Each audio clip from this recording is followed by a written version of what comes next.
At Christmas, my brother got the keys to a $1.2 million mansion. I got a $5 gift card. The room erupted in laughter, like it was some kind of joke. Only it wasn't. I walked out in silence, snow crunching beneath my boots, my chest burning with humiliation. My name is Lillian Hart, 27 years old.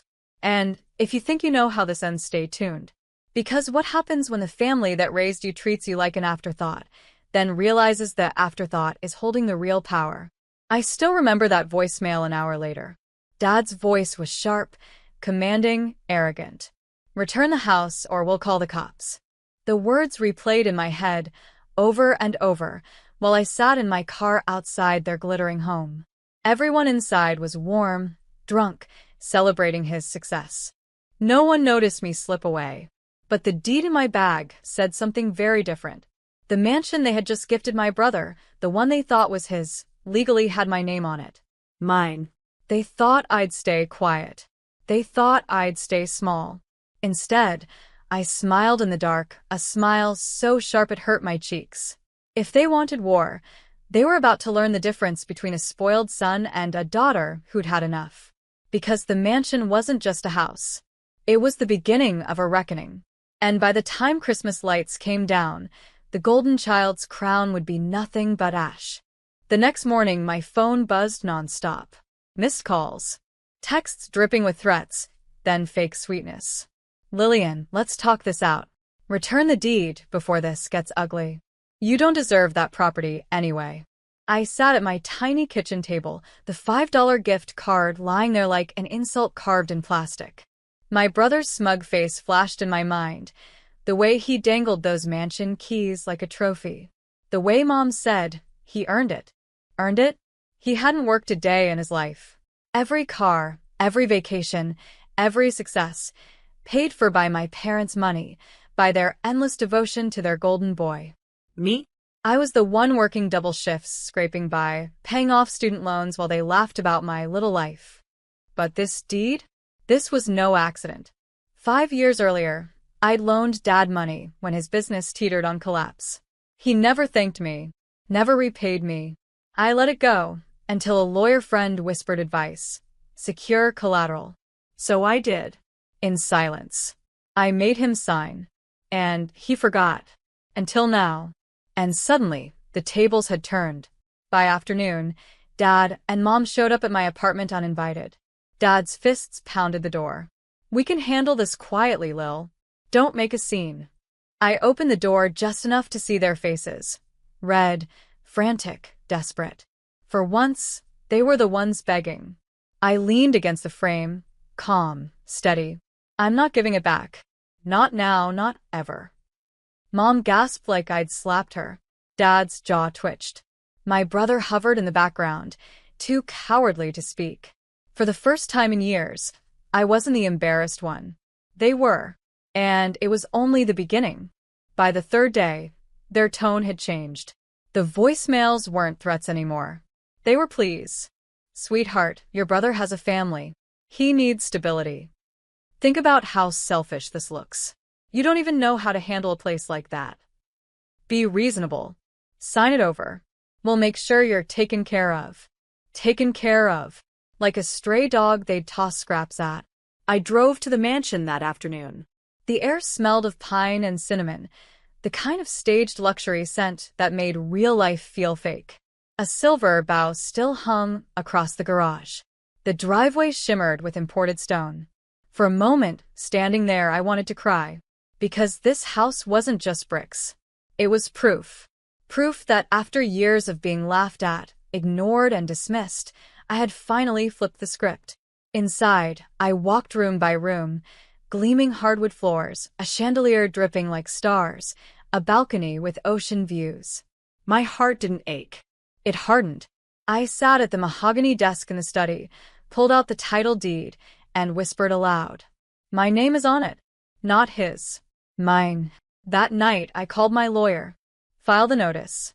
Block any transfer attempts. And check for hidden liens. He chuckled. "You've been waiting for this, haven't you?" "Yes," I said. "For years." The next morning, the family group chat exploded. Screenshots flew in from relatives, friends, even Dad's business partners. Somehow, word had spread. Everyone now knew. The mansion wasn't gifted to the Golden Son. It was legally mine. The silence that followed from my parents was deafening.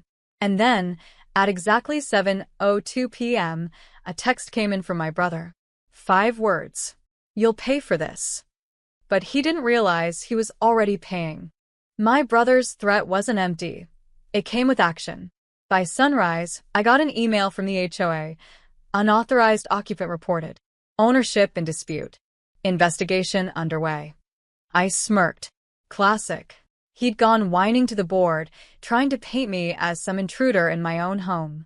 But by then, my lawyer had already filed the deed with the county clerk. Public record. Irrefutable. Still, I knew my brother. He wasn't just going to stop. That night, I parked my car outside the mansion, headlights off, and waited. At 11:46 p.m., a moving truck pulled up. My brother hopped out, face red, veins bulging. Behind him, Mom and Dad, arms crossed, looking smug. They really thought they could storm the place. I stepped out slowly, phone in hand, recording. "Evening," I said. "Need directions? Because this isn't your house." Mom hissed, "Stop embarrassing us. Hand it over before this gets ugly."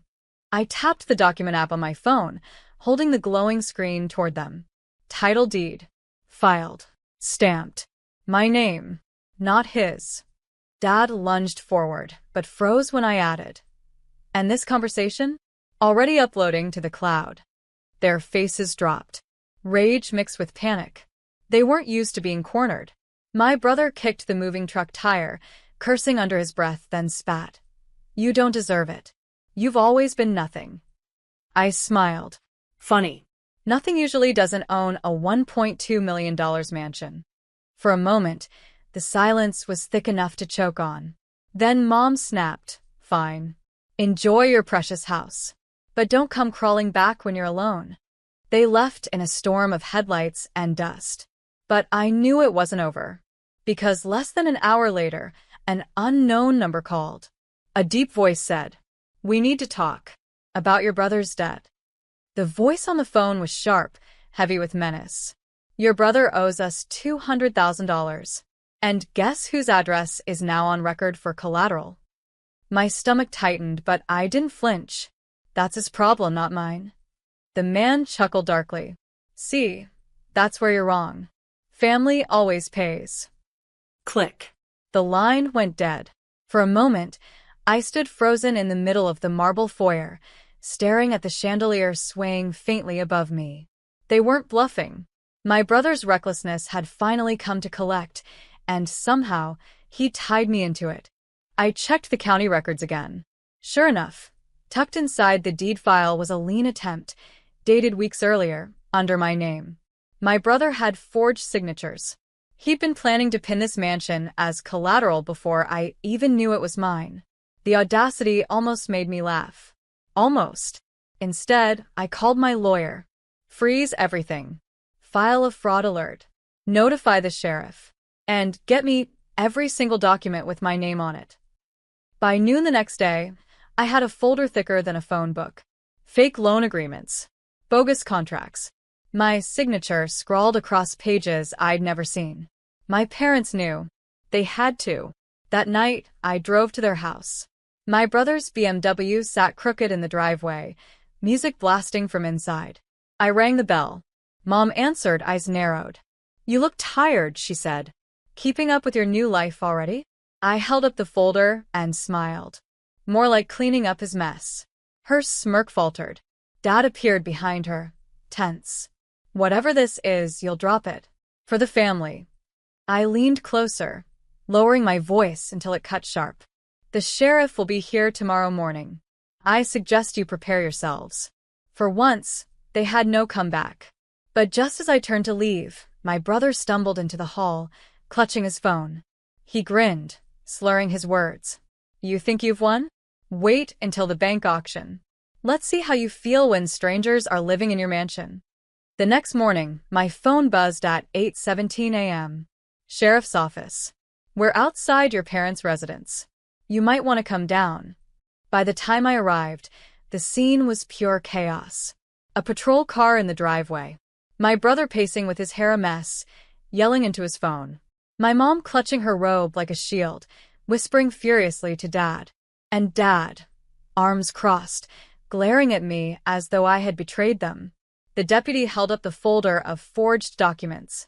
Signatures don't match. This is a felony. My brother snapped. She planted those. She's obsessed with ruining me. I didn't bother arguing. I simply handed over a USB drive with the time-stamped copies I'd pulled from the county's digital portal. Every document, every date, every forged mark, backed up and undeniable. The deputy nodded. We'll escalate this. Ma'am, you're clear. Sir, you'll need to come with us for questioning. The moment the cuffs clicked onto my brother's wrists, Mom let out a wail that rattled the porch. You can't do this. He's our son. Her words cut deep, but not in the way she intended. They didn't say my son. They said our son. I was standing right there, and yet I was invisible again. As the patrol car rolled away, Dad turned to me with venom in his eyes. You've destroyed this family. For a house. I met his gaze steadily. No, Dad. I just refuse to let your favorite destroy me. For a long moment, silence swallowed us both. That night, as I sat by the fireplace in my mansion, a thought lingered. The deed was safe, my brother was facing charges, and yet, I knew they weren't done. My family had never taken defeat quietly. And right on cue, at 11:42 p.m., my phone lit up with an unknown number. A voicemail dropped seconds later. You think the law protects you? You don't know who you're really up against. I played it twice, the voice distorted, threatening, unfamiliar. My victory was only just beginning to unfold. The voicemail replayed in my head all night. The voice wasn't my father's, wasn't my brother's. It was someone else entirely. Someone they'd pulled into this twisted mess. By sunrise, I had a plan. I called my attorney and forwarded the message. Run a trace. I want to know exactly who's behind this. Hours later, the answer chilled me. The call had come from a burner phone purchased with my parents' joint account. So they weren't just enabling my brother. They were actively weaponizing outsiders against me. That evening, I drove back to the house I grew up in. The front yard was littered with cars, friends, neighbors, maybe even church members.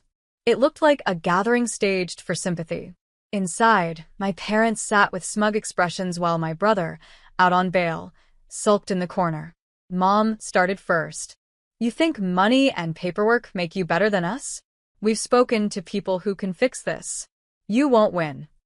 I let the silence stretch, then slid a manila envelope onto the coffee table. Inside, printed bank records showing the burner purchase, cash withdrawals tied to Dad's signature, and emails they thought I'd never see. Mom's smile faltered. Dad's face turned red. My brother muttered something under his breath, but I raised a hand. No. You don't get to speak. I leaned forward, voice calm but sharp as glass. You forged documents. You laundered through my accounts. You bought threats with your own money. Every move you've made ties back to you. And tomorrow morning, your friends will read about it on the front page. Not my doing, just the truth coming to light. The room cracked with silence. Even their closest allies shifted uncomfortably, realizing they were sitting beside criminals, not victims. My father tried to bluster. You wouldn't dare. But I cut him off. It's already in motion. Reporters have copies. Bank officials, too. And the sheriff? He'll be here again soon. Except this time, it won't be just my brother answering questions. My mother's hand trembled, clutching her wine glass until it nearly shattered. My brother cursed and stormed out. My father sank back, eyes burning but powerless. As I turned to leave, I said one last thing. You thought I was the weak one in this family. You thought I'd fold. But this house, this life, it's mine. And you'll never take it again. The front door closed behind me, but the weight of war still pressed on my chest. And then, at 2:03 a.m., an email arrived in my inbox. Subject line: Final offer. The sender: my mother. The subject line glowed on my screen. Final offer.